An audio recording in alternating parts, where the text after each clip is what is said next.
Listo, entonces vamos a ver el capítulo 28 de Mateo, el último capítulo de este libro, y vamos a iniciar en oración. Mm, Quiero pedir en esta oportunidad por el pastor de mi iglesia aquí en Canadá, en Quebec, el pastor Adrián Lovera, porque él ha sido sometido, él es joven, no tiene ni 50 años, así es que es joven, y ha sido sometido a una operación de corazón muy delicada. Entonces, quiero pedir por él para su recuperación. Todo salió bien en la cirugía, felizmente hemos orado mucho por él y todo ha salido bien, pero queríamos seguir orando por él, por su familia, por esta prueba fuerte, ¿no? Porque a veces nosotros pensamos que este tipo de cosas son cosas que vienen del maligno, pero a veces no. Y lo más probable es que esto sea una prueba de Dios para él, porque él ha estado en sus caminos y esa es la diferencia, ¿no? En que hay que distinguir una prueba de algo que está siendo puesto por el maligno, ¿no? Entonces, en esta prueba fuerte, él va a poder dar mayor testimonio a este regalo precioso, ¿no? Que nos ha dado Dios, que es estar vivos y poder servirle, ¿no? En este caso para el pastor Adrián, que ha estado haciendo muy buen trabajo aquí en la iglesia y yo quería pedir por él. Padre amado, te damos gracias por este día, Señor, por poder juntarnos, poder estar contigo, aunque sea un momento en la semana, aprender de ti. Señor, te doy gracias porque hemos podido terminar este, este libro hermoso, el Evangelio de Mateo, que podemos aprender todas las cosas que nos quieres enseñar. Padre mío, te pido en especial hoy día por el pastor Adrián Lovera de la Iglesia Bautista de Quebec, aquí en Canadá, para que puedas poner tu mano poderosa sobre él, Señor, y si es tu voluntad, Señor, que él no tenga complicaciones después de esta cirugía fuerte que ha tenido en su corazón, Señor.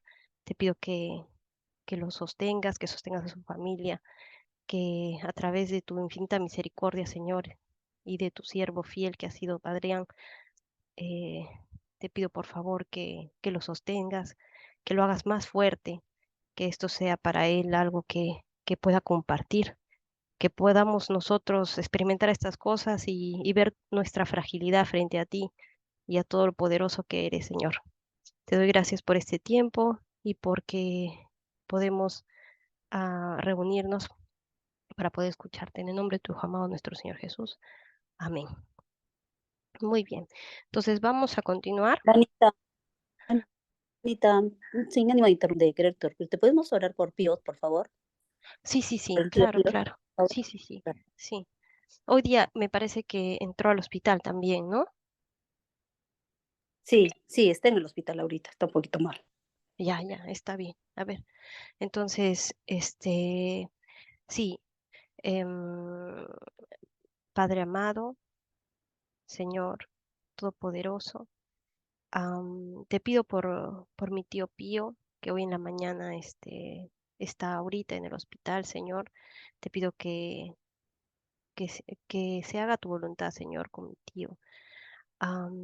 Yo sé que a veces nosotros, como digo, pensamos que estas cosas mm, mm, nos pasan porque, porque es algo malo que nos está ocurriendo.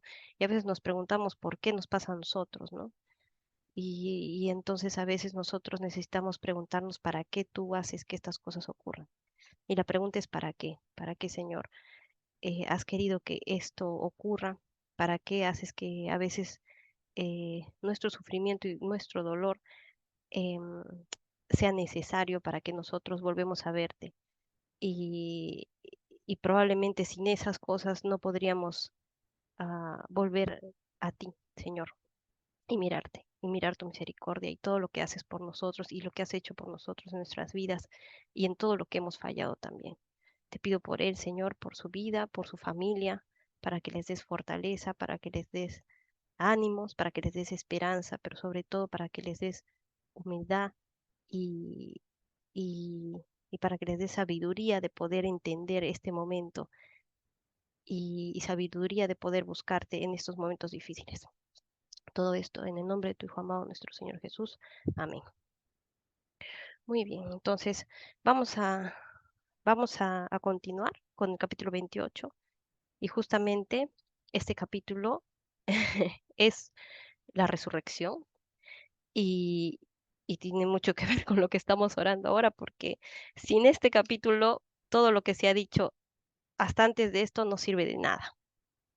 Ya, esta es la parte eh, más importante de todo lo que ha ocurrido, porque si nosotros no creemos en esto, en realidad, como dice Pablo alguna vez, ¿no? En alguna de las cartas, somos unos, como dice, somos los,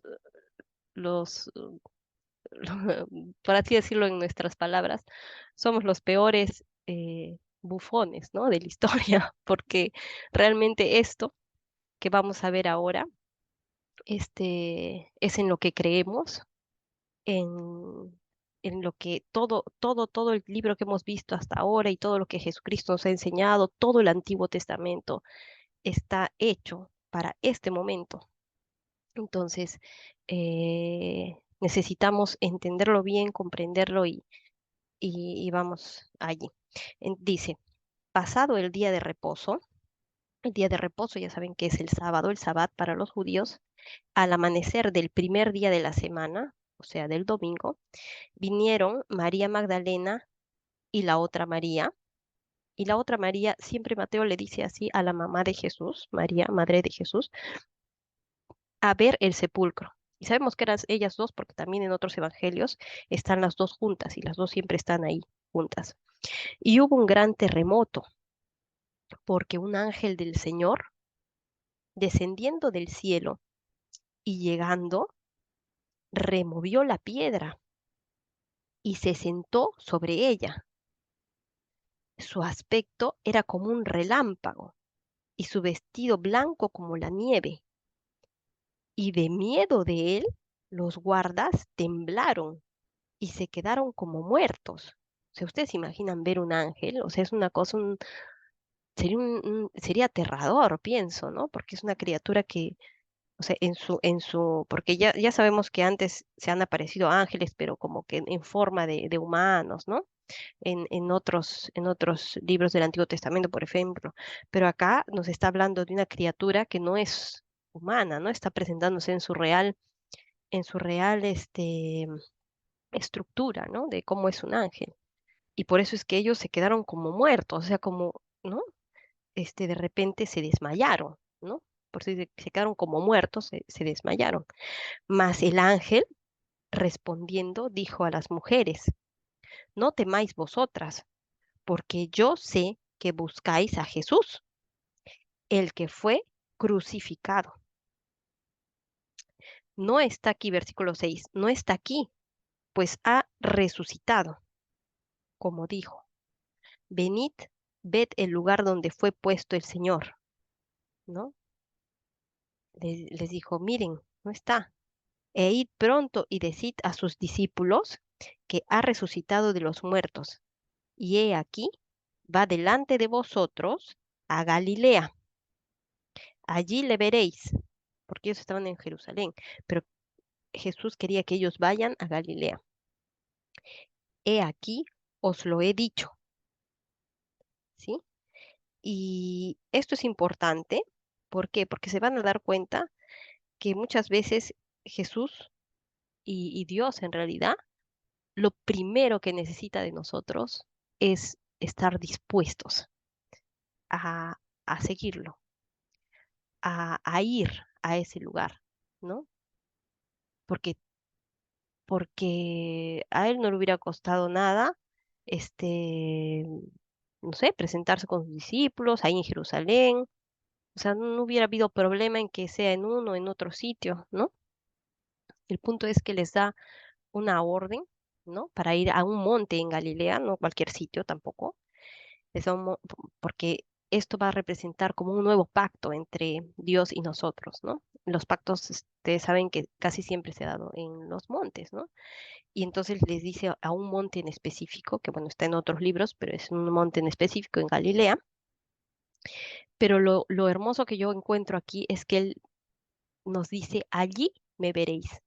Entonces, de alguna forma tienes que, o sea, van a caminar un buen tramo y necesitas fe, ¿no? Necesitas el que no haya creído de los apóstoles o los discípulos que iban con él y que no haya ido hasta allá diciendo, bueno, yo no creo ya, si yo le he visto morir en la cruz, ¿no? El que no haya ido se perdió de verlo resucitado allá, ¿no? Se lo perdió. Entonces, a veces nosotros somos así, ¿no? Nosotros no estamos dispuestos a dar algo, ¿no? En el sentido de nuestro tiempo, por ejemplo, o a dar aunque sea el beneficio de la duda, ¿ya? Porque a veces es como que alguien viene y nos dice, no, eso no es verdad, tú estás hablando tonterías, eso no existe. Y ya tú dices, pucha, ya, pues sí, pues de repente soy un tonto, ¿no? Entonces, es como que no le crees a tu Señor, ¿no? Entonces, ve al monte, ve a Galilea, ve, tu disposición va a ser que tú lo veas, tarde o temprano. Lo único que necesitas es estar dispuesto para él, ¿no? Y dice, y allí le veréis. He aquí, os lo he dicho. Entonces ellas, saliendo del sepulcro con temor y gran gozo, ¿no? Fueron corriendo a dar las nuevas a sus discípulos, o sea, los discípulos de Jesús. Y mientras iban a dar las nuevas a los discípulos, he aquí, Jesús le salió al encuentro diciendo, salve, ¿no? Porque ellas ni siquiera vieron todo y ni siquiera entraron, ya salieron corriendo a avisar, ¿no? Y él ya las vio y dijo, salve. Y ellas, acercándose, abrazaron sus pies y le adoraron, ¿sí? Y esta palabra adorar quiere decir que tú te postras, te arrodillas. Si esta imagen hubiera sido un ángel, ustedes van a darse cuenta en otros versículos de la Biblia que los ángeles no pueden ser adorados, no pueden ser adorados por nosotros, ¿ya? Entonces es importante que tengamos en cuenta que si esta imagen, ¿no? de Jesús se dejó adorar, quiere decir que es Dios mismo, ¿ya? Entonces Jesús les dijo, no temáis, id, dad las nuevas a mis hermanos para que vayan a Galilea y allí me verán, ¿sí? Y luego dice el informe de la guardia. Mientras ellas iban, he aquí, unos de la guardia fueron a la ciudad y dieron aviso a los principales sacerdotes de todas las cosas que habían acontecido. Y reunidos con los ancianos y habido consejo, dieron mucho dinero a los soldados. Miren, ¿ah? O sea, ¿por qué? ¿Por qué dieron mucho dinero a los soldados? Porque si en ese momento los soldados eh, perdían el cuerpo, porque ya sabemos, han sellado la tumba, estaban ahí y no podían dejar que venga personas y es algo específico que están diciendo que hagan, ¿no? Diciendo, decid vosotros, sus discípulos vinieron de noche y lo hurtaron, ¿no?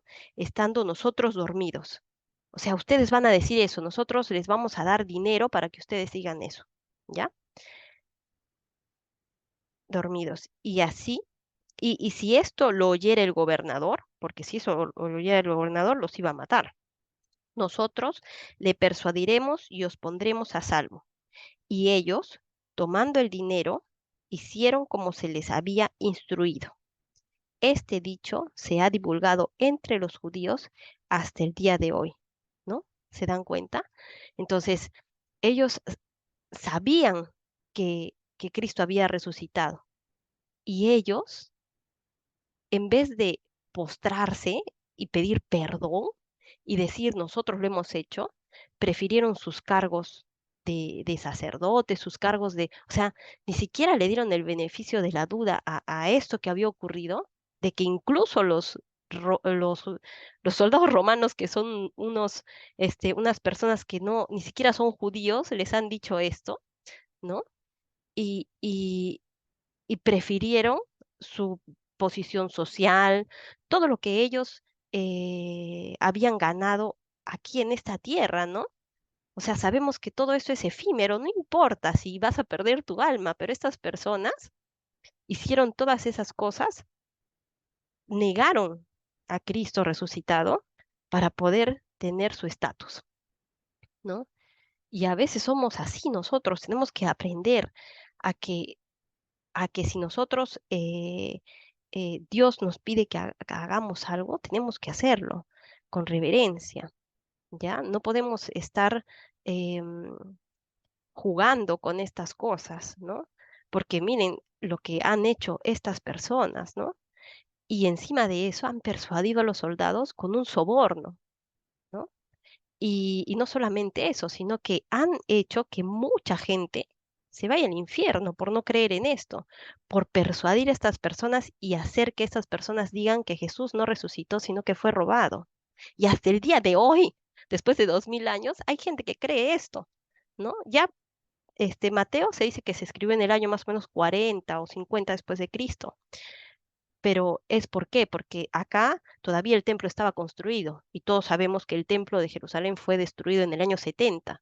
Entonces, probablemente este libro de Mateo fue el primer libro que se escribió, o sea, Mateo, ¿no? Y también porque era el más instruido y podía en ese momento ya escribir, ¿no? El libro, este personaje que nos está dando todo así como él lo ha vivido, ¿no?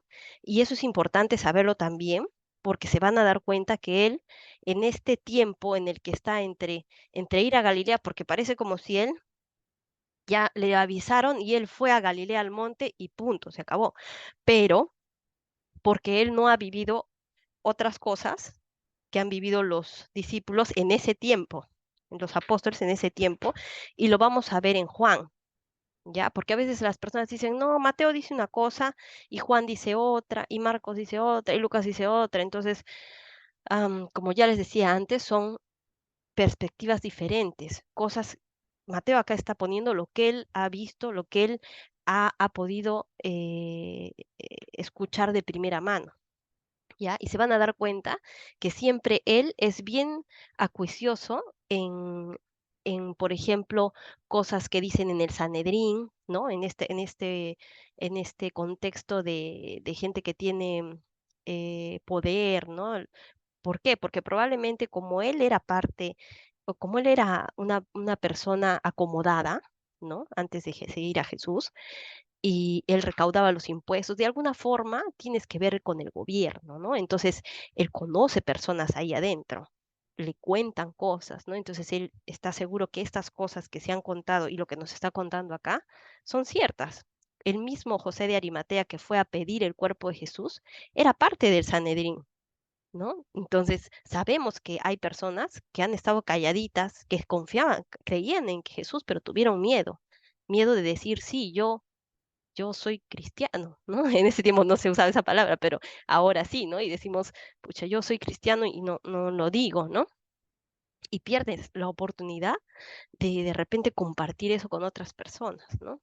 Además que, bueno, pues en este tiempo ya no es como debido a muerte, ¿no? En ese tiempo sí, para un judío convertirse a otra religión o ser simple o creer simplemente en estas cosas y estar en el Sanedrín significaría lo mismo que Jesús, pues la muerte, ¿no? Entonces, por eso es que de repente ellos guardaban silencio, ¿no? Pero entre los cristianos sí se sabían estas cosas y probablemente Mateo, como es, como está más cerca a estas personas de poder, puede escribir estas cosas y, y lo sabe, ¿no? Y nosotros podemos entender un poco cómo es el corazón humano cuando realmente no quiere que algo se sepa, ¿no? O por conveniencia no quieren que sepamos la verdad. Y lo hemos podido ahora ver en todo su esplendor todo este tiempo, ¿no? Entonces, vamos a ir, antes de que ya pasemos a la última parte, eh, específicamente en lo que les dice en el monte, ¿no? Cuando ya se han juntado ahí, quiero que vayamos al Evangelio de Juan, porque Juan nos va a contar otras cosas, ¿ya? Que son importantes, pienso. Y como nosotros no vamos a hacer los otros evangelios, porque ya quedamos en que íbamos a hacer Mateo y después en forma cronológica los que siguen, vamos a ver un poquito del Evangelio de Juan, ¿ya? Y dice que Jesús después se aparece a los discípulos, ¿no? Dice, cuando llegó la noche de aquel mismo día, el primero de la semana, o sea, del domingo, porque las mujeres han ido en la mañana temprano, lo han visto a Jesús, han ido a decirles, de ahí han venido, ¿no? ¿Te acuerdan? Pedro y Juan vinieron corriendo, Juan se quedó afuera, ¿no? Pedro entró, ¿sí? Dice, a ver, eso lo podemos ver en Juan capítulo 20, podemos ver, ¿ya? Juan 20, 4, vamos a poner desde el 4. Dice, corrían los dos juntos, pero el otro discípulo corrió más aprisa que Pedro, o sea, Juan, ¿no? Porque era más jovencito, y llegó primero al sepulcro, y bajándose a mirar, vio los lienzos puestos allí, pero no entró, ¿sí? Juan le dio miedo, pero ya sabemos que si Pedro pues quiere ser siempre el primero y está dispuesto, ¿no? Esa es la palabra, está dispuesto. Si estás dispuesto, vas a encontrarlo. Luego llegó Simón Pedro tras él y entró en el sepulcro y vio los lienzos puestos allí y el sudario que había estado sobre la cabeza de Jesús, no puesto con los lienzos, sino enrollado en un lugar aparte. Acá esa palabra enrollado es doblado, ¿ya? Y esto es importante. ¿Por qué? Porque esta palabra doblado, enrollado, es una palabra específica para doblar este sudario. Hay una forma de cómo doblarlo. Los judíos tienen una forma de cómo doblarlo, ¿ya? Y, y no es que un judío no puede dejar eso así botado, no. Un judío tiene que doblarlo exactamente de una manera correcta. Y por eso es que está doblado así. Y por eso es que acá dice eso, por eso no omite esta parte, dice. Entonces, lienzo, sino enrollado en un lugar aparte. Y en otro evangelio dice, y ahí Pedro creyó, porque él sabía que ninguna otra persona que no sea judía iba a tomarse el tiempo de poder doblar eso, ¿no? Sabía que había sido Jesús. Entonces entró también el otro discípulo que había venido primero al sepulcro y vio y creyó, porque aún no habían entendido la escritura que era necesario que él resucitase de los muertos. Miren, ¿ah? Y acá lo dice Juan, ellos todavía no habían entendido que necesitaban eh, que él necesitaba ser resucitado, ¿ya? O sea, sabían que iba a morir, sabían que iba a pasar esto. Jesús les dijo que iba a resucitar, pero no sabían que era necesario que él resucitara, ¿ya? No sabían el motivo. Y acá lo dice claramente, que era necesario que él resucitase de los muertos. Y volvieron los discípulos a los suyos. ¿Y por qué era necesario? Porque nosotros no tenemos un Cristo muerto, ¿no? Nosotros tenemos un Cristo vivo. ¿Cómo es que Cristo va a salvarte de la muerte de tu alma si él mismo no puede hacerlo? Entonces, él es el primogénito en la resurrección de esta, de que puede vencer a la muerte, ¿sí? De lo que nosotros hemos hecho con el pecado. Él ha podido revertir eso que nosotros hemos hecho. Por un hombre entró el pecado al mundo, por Adán, y por un hombre ha salido el pecado del mundo, por Jesucristo hombre, ¿sí? Entonces, es por eso que era necesario. Y si nosotros no creemos en esto, entonces es imposible que podamos ser salvos, ¿sí? Que podamos acceder a esta vida eterna que nos está prometiendo Jesús, porque si tú crees en un Jesús muerto, no sirve de nada, pues, ¿no? Como Él va a traerte otra vez a la vida si Él está muerto. Él está vivo y su reino está ya aquí, cuando tú estás con Él, ¿no? Ya dijimos antes, el reino ya Cristo lo ha traído, solamente que es un reino que nosotros no podemos mirar, no es como un templo, así como ellos quieren que veamos, ¿no? Un templo lindo, grande, hermoso, con oro, con plata, con eso, no. Esto es un, una cosa espiritual, ¿ya? Entonces, esto espiritual se debe vivir. Tú puedes ir a este reino de una forma espiritualmente hablando, ¿no? Y la única manera de poder acceder ahí es estar con Jesucristo, que Él vive en ti, que el Espíritu Santo mora en ti. Y una vez que tú puedas creer con tu corazón que realmente Jesús ha pagado por tus pecados y Él vive en ti, una vez que pasa eso, tú puedes estar en el reino, incluso acá, antes de morir. ¿Y por qué? Porque Él va a hacer que tus cargas y todo lo que te hace sufrir desaparezca. No por arte de magia, sino porque al poder entender lo precioso y grande que es su plan, vas a poder entender por qué Él hace estas cosas, por qué Él te da enfermedades, por qué de alguna forma Él hace que tú estés aquí hoy día escuchando esto, por qué hace que, no sé, algún familiar fallezca, algún, alguien que tú quieres mucho o algo que tú esperabas mucho no esté, ¿no? Y entonces eso es lo que, lo que Dios, tú, pienso que Él podría quitarte cualquier cosa, pero lo que quiere es ganar tu alma, ¿no? Ganar tu alma. Y de alguna manera eso nos permite voltear a mirarlo, ¿no? Entonces dice, acá en Juan, vamos a seguir, eh, y dice, Juan, Juan 20, Juan 20, 19.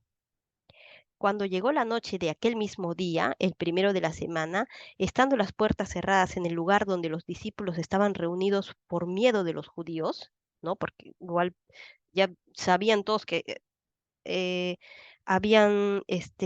Jesús había resucitado y se esparció la noticia de que sus discípulos habían robado el cuerpo y ellos no tenían el cuerpo, ¿no? Entonces estaban de miedo. Vino Jesús y puesto en medio, vino Jesús y puesto en medio les dijo, o sea, de pronto apareció ahí, ¿no? Entonces sabemos que no es un cuerpo físico, Él tiene un cuerpo glorificado en este momento, ¿no? Y dijo, pasa a vosotros. Y cuando les hubo dicho esto, les mostró las manos y el costado. Y los discípulos se regocijaron viendo al Señor, o sea que tenía sus heridas, ¿no? Entonces Jesús les dijo otra vez, paz a vosotros, como me envió el Padre, así también yo os envío. Y habiendo dicho esto, sopló y les dijo, recibid el Espíritu Santo, a quienes remitiréis los pecados, los son remitidos, y a quienes se los retuviereis, les son retenidos. Y dice, pero Tomás, uno de los 12, llamado Dídimo, no estaba con ellos cuando Jesús vino. Le dijeron pues los otros discípulos al Señor, hemos visto. Él les dijo, si no viere en sus manos la señal de los clavos y metiere mi dedo en el lugar de los clavos y metiere mi mano en su costado, no creeré, ¿no? Miren, ¿ah? O sea, eso ha sido en la noche. Y de ahí este apóstol, ¿no? Tomás, no estuvo ese día. ¿Por qué no habrá estado? No lo sabemos. Y él les dice, yo no voy a creer lo que ustedes me han dicho si yo no lo veo, ¿no? Y 8 días después es- estaban otra vez sus discípulos dentro, y con ellos Tomás. Llegó Jesús entonces, estando las puertas cerradas, y se puso en medio y les dijo, paz a vosotros. Luego dijo a Tomás, pon aquí tu dedo y mira mis manos, y acerca tu mano y métela en mi costado, y no seas incrédulo, sino creyente. Entonces Tomás respondió y le dijo, Señor mío y Dios mío. ¿Por qué le dijo eso? Porque ya podía creer que Cristo era Dios, ¿no? Jesús le dijo, porque me has visto, Tomás, creíste. Bienaventurados los que no vieron y creyeron. ¿Y quiénes son esos? Nosotros, ¿no? Nosotros no hemos visto, pero creemos, hemos creído, ¿sí? Y entonces dice, mm, hizo además Jesús muchas otras señales en presencia de sus discípulos, las cuales no están escritas en este libro, pero estas se han escrito para que creáis que Jesús es el Cristo, el Hijo de Dios, y para que creyendo tengáis vida en su nombre. ¿no? O sea, Juan ha puesto solamente cosas precisas y exactas y y Jesús, ya vimos antes, ha hecho muchísimas otras cosas más, pero él ha escogido estas cosas para que nosotros y los judíos puedan entender que Jesús es el Cristo, ¿sí? Dice el 21, después de esto, Jesús se manifestó otra vez a sus discípulos junto al mar de Tiberias y se manifestó de esta manera, ¿sí? Acá se van a dar cuenta, dice, Jesús se aparece a 7 de sus discípulos.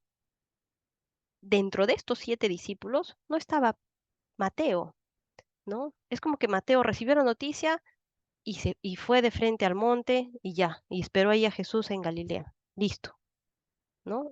Porque Mateo es así medio, parece medio cuadriculado, ¿no? Matemático que tiene que estar.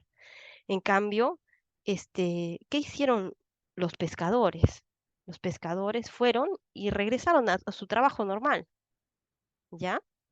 Y esto quiero que lo leamos en un ratito más. Voy a salir porque me está pidiendo ya, este,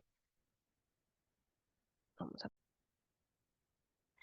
listo. Entonces vemos acá cómo Tomás tuvo que meter sus manos en las llagas de Jesús para poder creer, ¿no? Y, y, mm, y bueno, en el capítulo 21 de Juan, que vamos a leer, porque es importante que sepamos esto, porque a veces hay gente que les va a decir que hay diferencias entre entre los evangelios, que en unas partes dice que pasaron unas cosas y en otros no, pero como les digo, siempre tienen que tener en cuenta, más bien si fueran iguales, tendríamos que sospechar, ¿no? Que entre ellos han hecho todos lo mismo, pues, ¿no?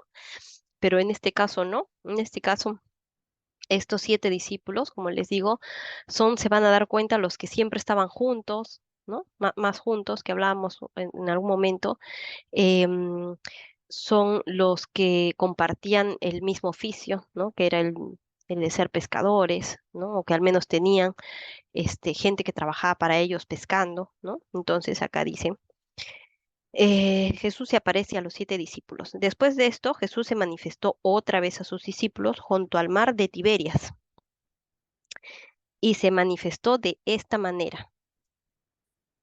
Escuchen la historia. Estaban juntos Simón Pedro, Tomás, llamado el Dídimo, o sea, el que había metido su mano, ¿no? Natanael, el de Caná de Galilea, los hijos de Zebedeo, ¿sí? Que son Juan, Jacobo y Juan, y otros dos de sus discípulos. Simón Pedro les dijo, bueno, yo me voy a pescar, ¿no? Voy a pescar. Ellos le dijeron, vamos nosotros también contigo. Fueron y entraron en una barca, y aquella noche no pescaron nada. Es como que ya, este, Cristo no está, se apareció, pero yo voy a seguir haciendo mis cosas, ¿no? Mi oficio.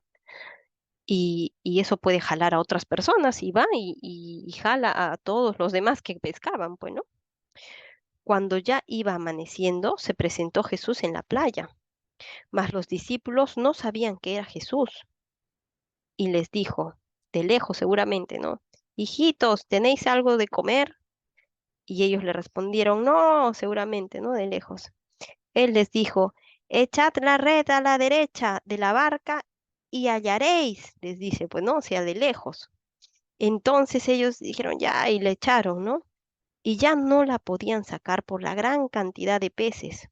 Entonces, aquel discípulo a quien Jesús amaba, ya sabemos que es Juan, acá en el Evangelio de Juan, Juan siempre se identifica así, que Jesús ama, nunca dice su nombre, él nunca dice yo, Juan, no, nunca. Dice el discípulo a quien Jesús amaba, ¿no? El discípulo, nunca dice su nombre, ¿no? Am, dijo a Pedro, discípulo a quien Jesús amaba, dijo a Pedro, es el Señor, le dice a Pedro, ¿no? Y Simón Pedro, cuando oyó que era el Señor, ya saben cómo es Pedro, ¿no?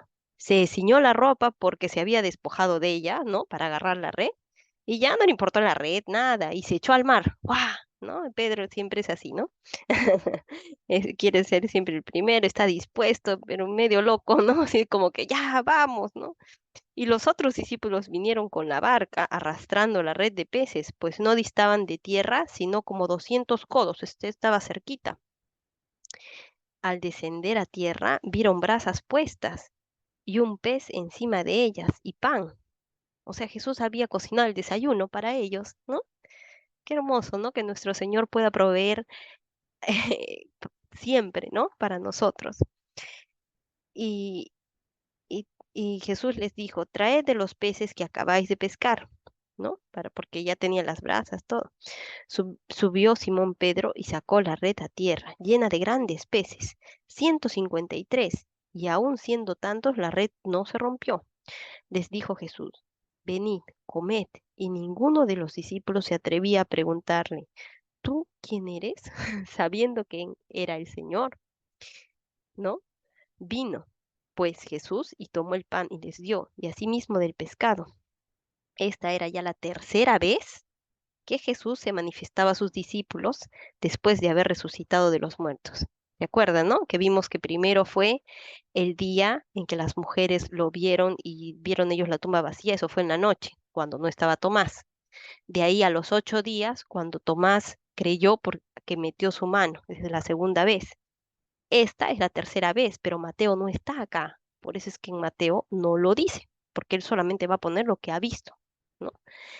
¿Ya? Y miren qué dice. Sigue. Cuando hubieron comido, Jesús dijo a Simón Pedro, Simón, hijo de Jonás. Siempre se van a dar cuenta que Jesús llama a Simón, a Pedro Simón, cuando, cuando él está haciendo algo, cuando él está pecando, cuando él está haciendo algo mal, cuando está él como que diciéndole, mira tu carnalidad lo que estás haciendo, ¿no? Le dice, porque él está volviendo a trabajar. O sea, él está, no está yendo, ¿por qué no está yendo a Galilea? Yo me pregunto. Si él les ha dicho que vayan a Galilea, ¿entienden? ¿No? Entonces, sí, Señor, cuando hubieron comido, Jesús dijo a Simón Pedro, Simón, hijo de Jonás, ¿no? Con su nombre de hombre, ¿me amas más que estos? Le respondió, sí, Señor, tú sabes que te amo. Él le dijo, apacienta mis corderos. Y volvió a decirle la segunda vez, ¿no? Simón, hijo de Jonás, ¿me amas? Pedro le respondió, sí, Señor, tú sabes que te amo, le dijo. Entonces Jesús le dijo, pastorea mis ovejas. Le dijo la tercera vez, Simón, hijo de Jonás, ¿me amas? Y Pedro se entristeció de que le dijese la tercera vez, ¿me amas? ¿Por qué? ¿Por qué se puso triste? Porque a veces no le decimos así a nuestros hijos cuando les queremos reprender o les queremos decir, ¿estás seguro que eso que estás haciendo es correcto? Y ellos de tercos se dicen, sí, a ver, mira bien, ¿estás seguro? ¿No? Sí, ¿no? Entonces es como, estás mintiendo o mira lo que es, o sea, tú me estás diciendo una cosa que me amas y no estás haciendo lo que yo te estoy mandando a hacer, ¿no? Entonces a eso se refiere, ¿no? ¿Me amas? Y entonces Pedro se entristeció de que le dijese la tercera vez, ¿me amas? Y le respondió, Señor, miren su respuesta, tú lo sabes todo, tú sabes que te amo, Jesús. Jesús le dijo, apacienta mis ovejas entonces, ¿no? De cierto te digo, cuando eras más joven te ceñías e ibas a donde quieras, mas cuando ya seas viejo, extenderás tus manos y te ceñirá otro y te llevará a donde no quieras. Y acá Juan ya agrega, ¿no? Esto dijo dando a entender con qué muerte iba de glorificar a Dios y dicho esto, añadió, sígueme, ¿no? Entonces ya ahí le dijo que él iba a seguirlo y así fue. Y Pedro, hasta que fue anciano, lo siguió y por eso es que ustedes se van a dar cuenta ahora que Pedro fue parte importante de la primera iglesia, ¿no? La primera iglesia en Jerusalén, ¿no? Lo más probable es que él siempre haya estado en Jerusalén, y ahí haya él sido el líder de esa iglesia, ¿no? De la iglesia cristiana ahí, ¿sí? Y Pablo más bien ya fue después, ¿no? Eso ya lo vamos a ver en los hechos, pero muy importante esta parte en la que se aparece a estos discípulos y que le encomienda en específico a Pedro que apaciente a sus ovejas, que sea él, ¿no? El líder le está pidiendo, ¿no? Y vamos a terminar con lo último de Mateo, que es que ya están aquí con Mateo, y están en el monte, ¿sí? Y dice, esta parte se conoce mucho como la gran comisión, o sea, ¿qué es lo que Cristo dijo al final? Las últimas palabras, dice que es lo más importante que una persona dice al final, ¿no? Pero en realidad este final es el comienzo, ¿sí? Y dice, pero los 11 discípulos se fueron a Galilea. Bueno, pues ahí ya se encontraron en Galilea los 11 porque obviamente Judas ya había muerto, ¿no? Al monte donde Jesús les había ordenado, ¿sí? Les había ordenado ir a un monte. Y cuando le vieron, le adoraron, pero algunos dudaban, ¿sí? Aún así dudaban. ¿Por qué? Porque al parecer ellos están llegando, ¿no? Al monte y Jesús está lejos, ¿no? Y también dice que no solamente fueron los discípulos, ¿ah? O sea, los apóstoles. Dice que se apareció a como a 500 personas y que o sea, muchas de estas personas que creían en Cristo fueron a ese monte y muchos lo vieron resucitado y ahí en el monte se encontraron, ¿sí?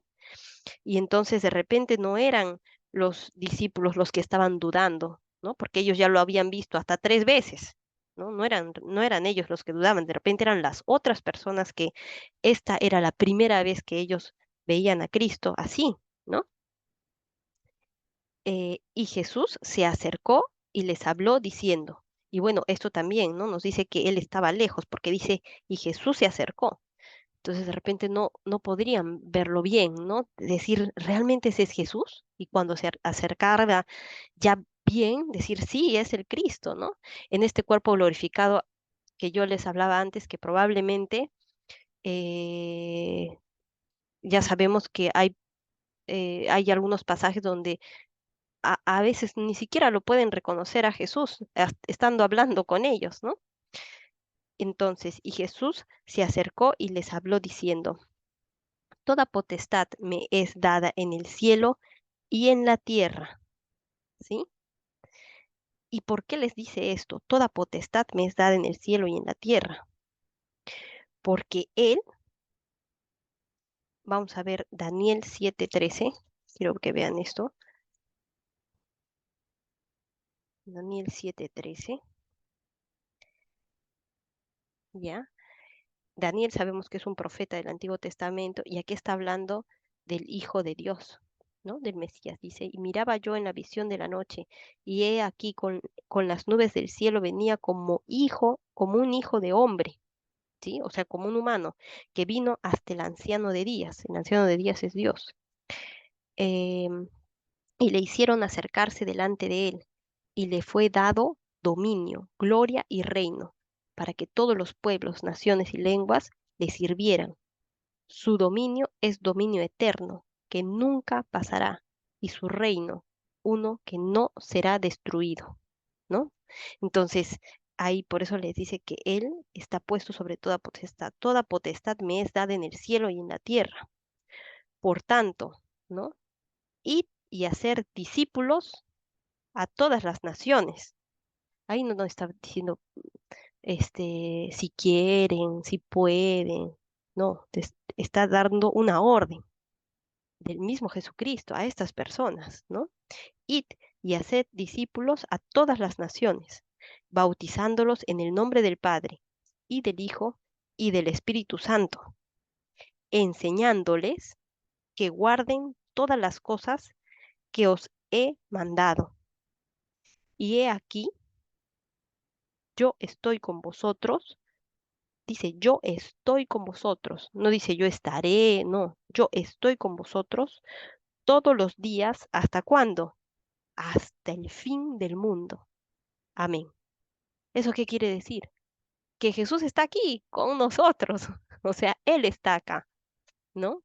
De repente no, su reino está aquí con nosotros.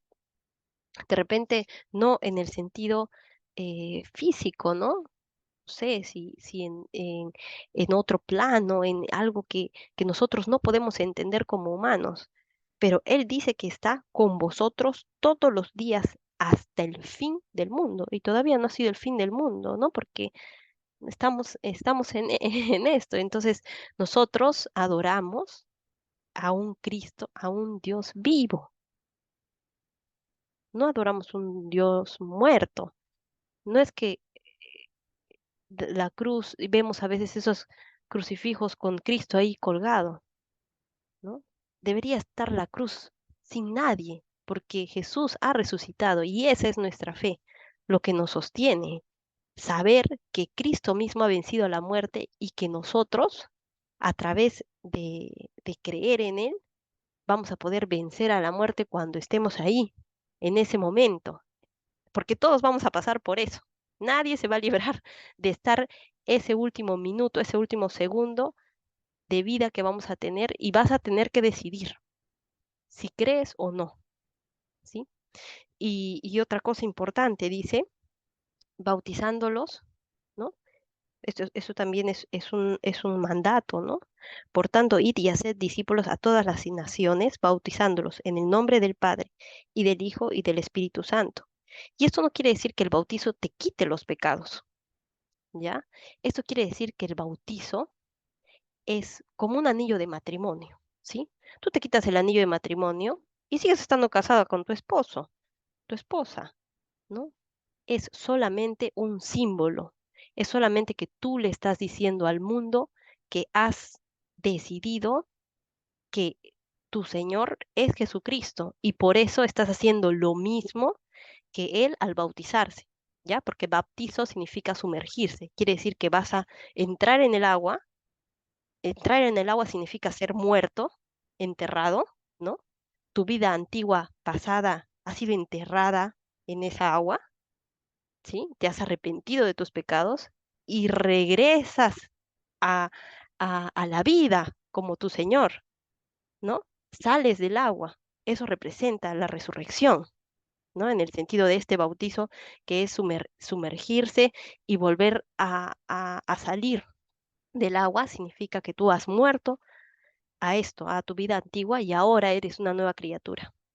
Y eso es algo que lo haces público con el bautismo, como tu anillo, que es solamente un símbolo. Pero si tú haces este bautizo y solamente lo crees en tu cabeza, pero no en tu corazón y no estás seguro de que lo que estás haciendo es la verdad y solamente es una tradición y solamente es algo que haces porque tu familia lo hace desde hace muchos años y ya pues tú también tienes que hacerlo. Entonces, eso te puede, o sea, no sirve porque el bautismo no te salva. Lo que te salva es lo que tú piensas, está en tu corazón y dices y haces, ¿no? Como dijo el Señor, por sus frutos los conoceréis. Si tú estás bautizado y te comportas como una persona no cristiana, normal, no conoce a Cristo, entonces no te sirve de nada. No eres salvo. Así hayas hecho tu bautismo, por como, como sea que tú creas que sea el bautismo, ¿entiendes? Porque no está en tu corazón esto. Y alguien que me diga, bueno, pues yo creo y estoy seguro de lo que tú estás diciendo es verdad y estoy seguro que esto sí, pero ya no puedo bautizarme porque, no sé, me da miedo, estoy muy viejito o estoy en el hospital y no puedo. ¿Qué pasa? ¿Qué va a pasar? Nada, porque Jesús ha dicho que si tú lo recibes en tu corazón, eso es suficiente para poder librarte de tus pecados, porque dice, porque la paga del pecado es muerte, mas la dádiva de Dios es Cristo Jesús. Y si tú tienes fe en eso, vas a poder tener vida eterna después de la muerte. Incluso ahora vas a poder disfrutar de ese reino que Dios ha venido a establecer, porque en tu vida vas a tener a Cristo y eso va a hacer que tú veas las cosas de otra manera, de una manera distinta, ¿sí? Entonces, yo les, les, les les quería compartir esto y quería que también sea un, un testimonio para ustedes y un aliciente de que, de que de repente a veces nosotros decimos, ya, vamos a compartir, ¿no? El evangelio con otras personas, pero ¿cómo lo hago? Yo no sé cómo hacerlo. Entonces, si tú quieres hacer eso, nada, tenemos que estudiar, tenemos que aprender, ¿no? Y si de repente no conoces mucho o es algo que de repente te da miedo hacer, no te preocupes, hay un montón de cosas que se puede hacer para compartir el evangelio, no solamente que tú vayas y lo prediques. Desde que tú le enseñes a tu hijo cómo orar, eso es bastante, ¿sí? Porque en la Gran Comisión van a ver en otros libros en otros evangelios dice, y hagan discípulos aquí en Jerusalén, en Galilea, y hasta lo último de la tierra. Y bueno, pues no todos vamos a estar en, o sea, no todos vamos a poder ir hasta lo último de la tierra, ¿no? Yo sé que hay personas como los misioneros que en su corazón ese llamado precioso que les ha dado Dios es un regalo que ellos van, ¿no? Y es su trabajo y ellos han podido de alguna forma recibir eso, ¿no? La valentía, esto como Dios, como Cristo le dice a Pedro, ¿no? Me amas, corre, hazlo, ¿no? Y hay otras personas que iremos a lugares más cercanos, a Galilea, a las partes más cercanas a nuestra casa. Y hay otros que tienen que quedarse en su casa y hacer esto de compartir el evangelio primero con los de su casa. O sea, con tus hijos, con tus hermanos, con tus tíos, con tus papás, con las personas que son más cercanas a ti, ya estás haciendo discípulos de alguna forma, ¿no? Porque ya estás enseñando, ya estás explicando, y para poder explicar necesitas también aprender, avanzar. Y bueno, pues ojalá que sea esta una puerta abierta para que podamos nosotras aprender juntas, porque no solamente aprenden ustedes, sino aprendo yo también cuando preparo esto y de verdad que ha sido una bendición muy grande para mí y todo este tiempo para mi familia, para mí, estar haciendo esto con ustedes. Entonces vamos a cerrar en oración.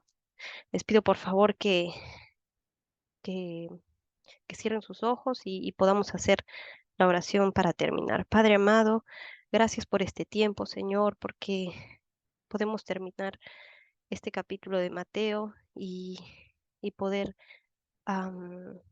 saber, Señor, que tú eres nuestro Salvador, que tú estás vivo, Señor, que tú estás allí con nosotros, que podemos sentirte, Señor, que a pesar de que no vemos, hemos creído y sabemos que tú estás con nosotros hasta el último día, hasta el fin del mundo. Te damos gracias, Señor, por este tiempo. Te pido por las personas que, que aún no están seguras, que, que aún tienen dudas, que de repente esto ha hecho que tengan, que tengan, aunque sea esa duda, y que puedan buscarte, Señor, porque a veces nosotros estamos más preocupados en perder nuestras cosas materiales que en perder nuestra alma. Y, y solo te pido, Señor, que pongas en nuestro corazón, en nuestro pensamiento, el poder entender esto y al menos dar una oportunidad de, de poder, a través de tu palabra, a pedirte que nos des la oportunidad de entender para poder llegar a ti y para poder ser salvos, Señor. Te damos gracias en este día, Padre mío, por todas las bendiciones que nos has dado y, y todo esto, Señor, te lo pido en el nombre de tu Hijo amado, nuestro Señor Jesús. Amén.